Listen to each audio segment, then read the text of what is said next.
Bueno, vamos a empezar la segunda quincena. Hoy vamos a hacer los ejercicios del capítulo 3. Vamos a empezar con el 3.2 y vamos a separarlo en dos puntos. La primera parte vamos a tener la identidad de un conjunto en sí mismo, pero ese conjunto va a tener dos topologías, T1 y T2. Tenemos que ver que esta aplicación es continua si y solo si T2 es más fina que T1. Como recordatorio, T2 es más fina que T1 si T1 está dentro de T2. Es decir, T2 tiene todos los abiertos de T1 y algunos más. Vamos con la primera implicación. Si la identidad es continua, entonces para todo abierto O de T1, la imagen inversa de O por la identidad, que es O, es abierto. Y por tanto, T2 es más fina que T1. Vamos con la otra implicación. Si T2 es más fina que T1, entonces para todo abierto O de T1, la imagen inversa de O es O, que es abierto, por tanto la identidad es continua. Si T2 es estrictamente más fina, entonces existe un abierto O de T2 que no está en T1. Por tanto, la identidad de O, que es O, no es un abierto. Y por tanto, la inversa no es continua. Vamos con el ejercicio 3.3 y vamos a ver las siguientes equivalencias. Por un lado tenemos que f es continua, luego que la imagen inversa del interior es el interior de la imagen inversa, está dentro, perdón. Y la tercera es que f de la clausura está dentro de la clausura de f. Vamos a hacer 1 implica 2. Bueno, pues sabemos que para todo abierto B, el interior de B está trivialmente contenido en B.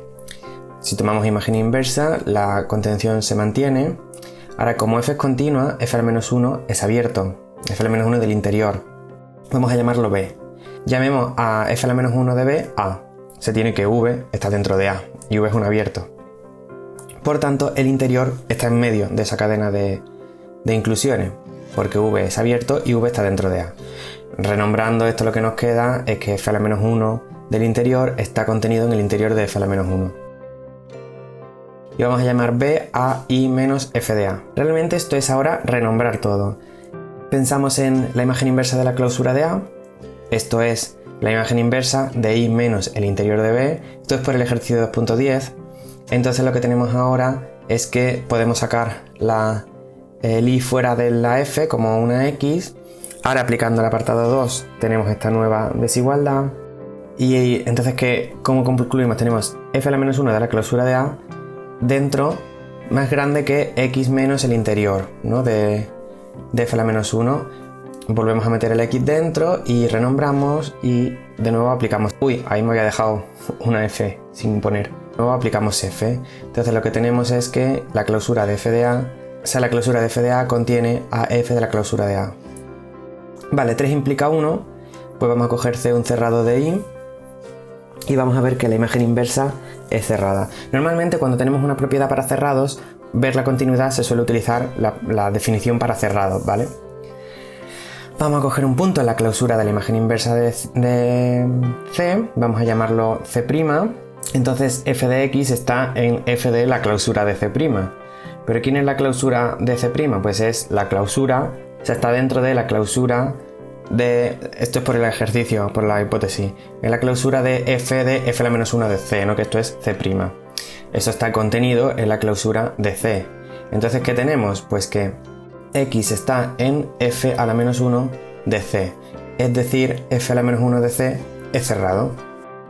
Vamos a hacer ahora el ejercicio 3.4, que es un ejercicio interesante, sobre todo porque la segunda parte va un poco en relación con los últimos ejercicios del seminario. Partimos de una aplicación continua a un subconjunto denso y, bueno, sabemos que la aplicación es constante en A y que I es R, ¿no? Como f es continua, podemos aplicar el ejercicio anterior y entonces f de la clausura de A está contenido en la clausura de f de A. Pero claro, f de la clausura de A es f de X, que eso está contenido en la clausura de un punto. Y sabemos que en R con la topología usual los puntos son cerrados. Por tanto, en la clausura del punto es un punto. ¿Qué quiere decir esto? Que f de X es un punto. Es decir, X es constante. Si quitamos R, ¿qué es lo único que hemos utilizado de R? Pues que los puntos se han cerrado. Es decir, que I, si queremos que se sigan manteniendo esas propiedades, tiene que verificar esta propiedad. Y esto es equivalente a ser T1. 3.5, vamos ahora con el 3.5. Este es un ejercicio interesante para manejar un poco lo que son las bases y ver más propiedades de ellas. Y lo que queremos ver es que Para saber que es continua solamente tenemos que comprobar con los abiertos de una base. Esto es muy sencillo, ¿por qué? Porque si yo cojo B un abierto de I, como U es una base, B lo puedo escribir como unión de los abiertos de la base, ¿no? De los abiertos básicos. Entonces, ¿F a la menos 1 de B es un abierto? Pues bueno, F a la menos 1 de B lo puedo escribir como F a la menos 1 de la unión de los U sub J, que esto es la unión de los F a la menos 1 de los U sub J. F a la menos 1 de U sub J para cada U sub J es abierto, por hipótesis, y la unión de abiertos es abierto, por tanto, la aplicación es continua. Vale, para acabar, vamos con el 3.7. Lo que queremos ver es un poco como la condición de los interiores para continuidad, pero en este caso con aplicaciones abiertas. Vamos con la primera implicación. Si F es abierta, entonces el interior de F de A es un abierto y está dentro trivialmente de F de A. Este es el mismo argumento de antes, como el interior es el mayor abierto contenido en A, por tanto está ahí en medio de esas inclusiones. Hacia el otro lado, cogemos a un abierto y cogemos un punto en A. Entonces f de x está en f de A, que esto es f del interior de A, que esto está contenido por hipótesis en el interior de f de A. Es decir, para todo x de A, f de x está en el interior de f de A. Es decir, el interior de f de A contiene a f de A. Por tanto, f de A es abierto. Vale, pues lo dejamos por aquí. Ya seguiremos con los siguientes ejercicios para la siguiente semana. Espero que os hayan servido y ya sabéis, cualquier duda me podéis preguntar. ¡Hasta luego!